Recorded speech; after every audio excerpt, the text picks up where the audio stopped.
Very funny, Mr. Stuart McPherson. Give it up for Stuart McPherson! Alright, so we're doing, are we good? Yeah. Good, it's nice to be here. Thanks to Mark for bringing me up. It's a nice touch that Mark's come tonight dressed like the backdrop. Professionalism, that's good. Going the extra mile. Lovely to be. I probably shouldn't start with this because it's a competition and you're meant to take it seriously, but I've had such a fucking bad day. There's a lot riding on this for me, I won't lie. Basically, I got my first troll today online. There's this guy on Twitter that fucking hates me. And he called me unoriginal, #unoriginal. I'm like, fair enough, no. Maybe I am, who am I to say? But I clicked onto his bio to read a bit more about him. And turns out, I got called unoriginal by a member of an AC/DC tribute band. So if anyone else can spot a disconnect in logic there, but that is a low blow. I don't know how your day's going, but getting slagged by the bass player from ABCD. Unreal, man. It's nice to be here, semi-finals, exciting. We've got a logo this time, didn't have that in the quarters. That's how you know you're moving up. Those slugs that got knocked out in the last round, they can't even dream of seeing graphic design like that. I'm not from these parts. You can maybe tell, I'm Scottish. I come from a long and proud tradition of female bagpipers. My girlfriends were down here though. I thought for a long time I thought my girlfriend was posh. Turns out she's just English. Who knew? Like, she's not posh. She lives in a nice bit of Essex. She's not posh where she's from. She's posh where I'm from. Like, I went down, met all the family and friends last summer. All the mates are called like Poppy and Molly and Fettuccine and shit. I can't wait to take her to Glasgow and she finds out I've only got 5 mates and they're all called Chris. Hello, how are you? I'm Mark Dolan. This is the internet, which is, well, I haven't got time to explain. We're here at the Amused Moose National New Competition Award for Britain's Funniest Comedian.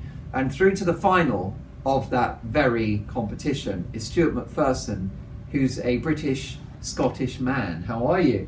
I am both of those things, and I'm well. How are you? I love the Scots. I'm what you could describe as Scotophile. Okay, sure. It's not a word that you hear very often, is it? And I don't know whether that's because Scotophile is that clunky, or maybe not a word, maybe. Is that a word? Well, you got Francophile, haven't you? For French people? Yeah. Oh, France. Then you don't have an Irish file, but I feel like, I think everyone does like the Irish. I think shall we just take that as, it's like Desert Island Discs, you get the complete works of Shakespeare in the Bible, you know. We all like Irish people. I'm a Scotophile. Good. It's a fine nation, which by the way has a hysterically excellent history of comedy, which you are now part of, big guy, because you're in the final. Yes? In my own small way. I accuse you of being a very funny man, and you won the semi-final of the heat, which is like, how does that feel? Good, yeah. Great. Not bad, is it? It's good. I can already tell that you've changed. Do you know what I mean? Yeah, it probably doesn't suit me. There's a low-level trickle of arrogance now, which very unlikable, which you've earned. So it was a great gig tonight. You killed. Went really well. All the stars aligned. I tell you what was amazing for me is, I think, because you were in the quarterfinal, which I had the honour of emceeing, I think you did other jokes. Like, I think you did some different material. Yeah, I tried to mix it up a little bit. I mean, that's unheard of in a competition, because people just go out there and they've got their bulletproof, 5-10 minutes. I mean, it's not like I was like Ross Noble, just like making stuff up. But yeah, I tried to mix it up and keep it fresh, and try to do some sort of stuff about the room and stuff like that. Make it more interesting for me. Well, that is the hallmark of great comics. So it was a really, really great gig. How long have you been gigging, Stuart? What's this? March. Coming up for like 4 years, so a little while now. I like the idea of going, what's this, March? I've been doing it for 17 years. Yeah, I'm ancient, yeah. 4 years is a good length, isn't it? Because you've got, there comes that point now where you've probably accepted that you are actually quite a good comedian, and that maybe this is the thing that you should be doing. Because I don't know about you, but for me, the first couple of years, it was like, gig goes well, I'm a genius. Gig goes badly, I must never do comedy ever again, or even try to be funny privately. Yeah, I can empathise with that. I'm sort of slightly on the cusp of being okay now. Yeah, well, that just takes a long time, doesn't it? It does take a wee while. And what got you into stand-up?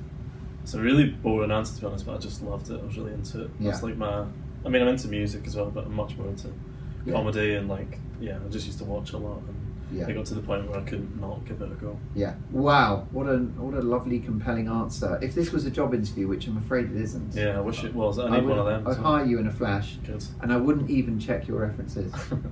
Yeah, I'd do it on trust, really. Well, naive maybe. I would. All I would need, I'd need your home address, your phone number, the email, and a black and white photograph of that handsome face, and I'm good to go. Yeah, I can supply that. Sure, for my Scotophile friend. It's got to be done. Now, you obviously are based still in Scotland. Mm-hmm. So whereabouts?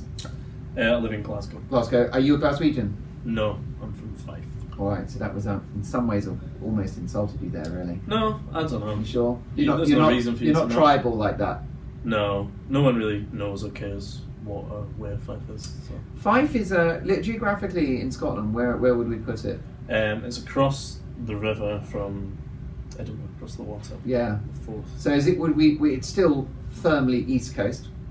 Yeah, East Coast. What would be the attitude of the Fifers towards the Edinburgh folk or the characters of Old Reekie? I don't know, I've never thought about it, and that's like our closest city. Is it hated? Is it like, oh, those bloody Edinburgh people? I think the consensus is that Edinburgh's full of English people. There is that, yeah. But that's not to say that we're not all Anglophiles. No. There's also probably economic jealousy. I mean, has Fife got a big next like Edinburgh has? Probably not as big, no. No. Probably haven't got a flagship Zara or any of that, you know. No, Zara's not made it over the water, no. You got Costas? A few Costas?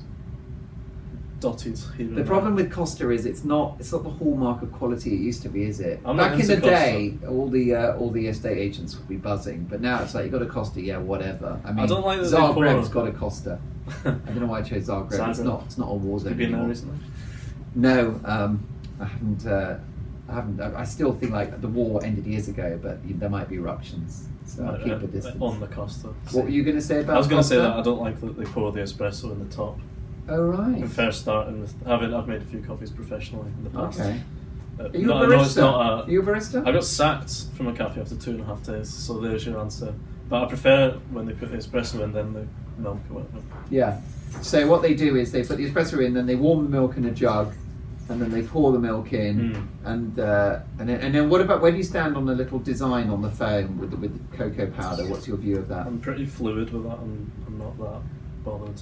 Okay. I could never master that myself in my short tenure.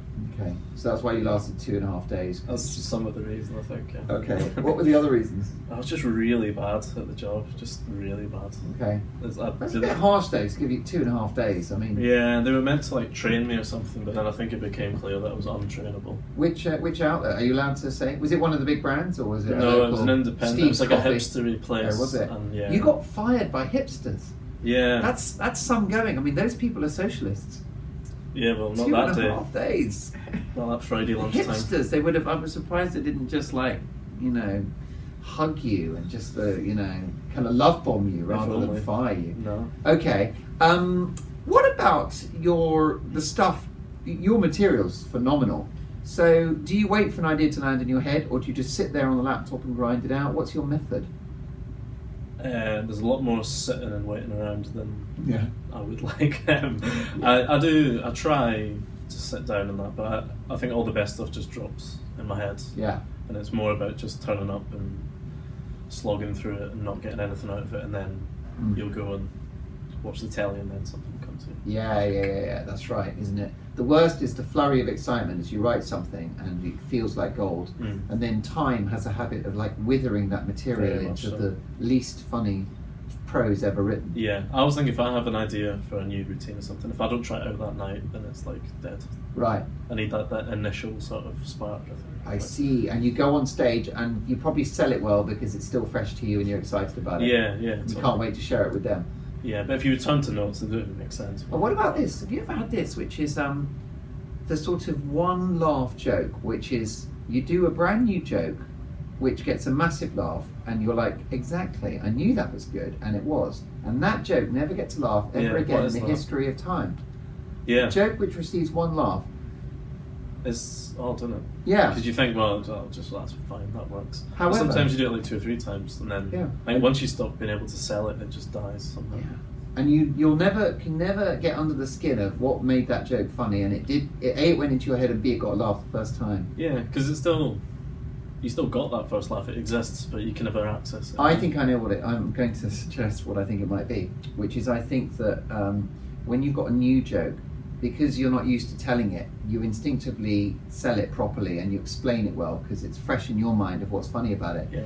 And sometimes you might just lose touch with the essence of the joke or how to explain it right. Yeah. I sometimes think when audiences don't laugh, it's not funny, but you somehow haven't conveyed it. Yeah. They don't quite understand what you're talking about. I'm bad for that sometimes. The new material lines, you think, well, that's gold, and then you do it, and you're like, what are you talking about? How many goes will you give a joke before giving up on it? Like 3. All right. Maybe, something like I still have a joke from the late 80s, which I'm doing, and I won't let it go. It's about Dynasty. Nice. Yeah, and it's I reckon they're going to have a big year next year. Never get to laugh, but those people are wrong. So that's lovely. And what about, okay, tough gigs, like, have you ever died a death? Oh, yeah. Really? Yeah. Because, you seem very self-assured to me. Well... You seem like an inner sort of confidence, and I think I've got a word for you in terms of on stage, you've got ballast. Right, yeah. Okay. Do you know what that is? Sounds the like wind can't knock me about. Just a bit. Yeah, you do. You've got a solidity to you on stage, and which is kind of handy.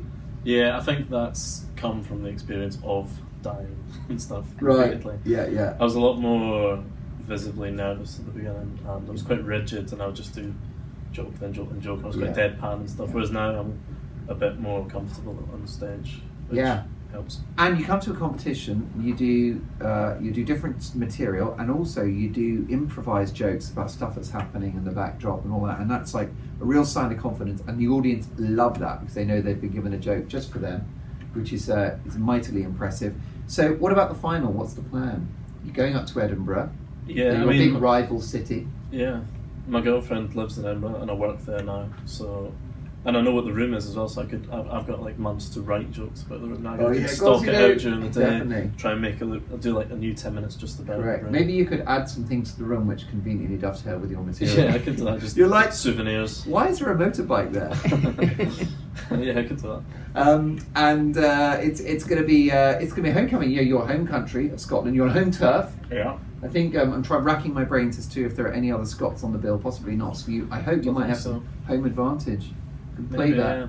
Although it's the Fringe, it's not really Scottish. No, it's a very, very good point. It's English people and a couple of Swedes. Yeah, just me and some in the Swedes. front row. Before I let you go, which comedians? When you said you loved comedy and it's just what you want to do, who were you watching? Who did you like when you got really into it? Who was at the start? Probably people like James Acaster was just becoming like on the Fringe when I started. He was just hitting, and like Tim Key.